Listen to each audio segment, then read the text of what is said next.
Ассаламу алейкум. Алдарыңызда кезекті қорап ашу.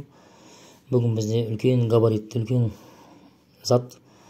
Бұл жаңағыдай плафондардың қатары. Адамдар шаршады плафондардан, думалақ, төртбұрышты, жаңағы ешқандай бір несі жоқ плафондардан. Бұл сонда жаңағы түрі неге ұқсайды? Өздерінің трендте жүрген айфонға ұқсайды. iPhone 25 деп қойын ба? Жалпы айтқанда осындай плафонның бір түрі. Дизайн ерекше екен. Кәдімгі алманың суреті бар.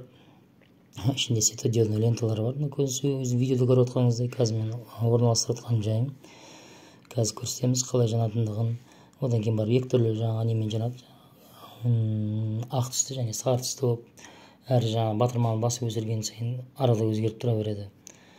Жалпы сапасы жаман емес, бағасы да қатты қымбат емес, тиімді. Қарапайым жай бір текті ақ түсті неден көрі, мынау жаңағы кішкене бұл айтқанда сіздерге настроение сыйлайтын плафондардың түрі ғой. Одан кейін бар екінші бір ерекшелігі жеңіл. Қандай да бір жаңа дуалға, қандай да бір покрытие, яғни қаптаманың қандай бір түріне болса да қатырыла береді. Бір басқан кезде осылай ақ жанады.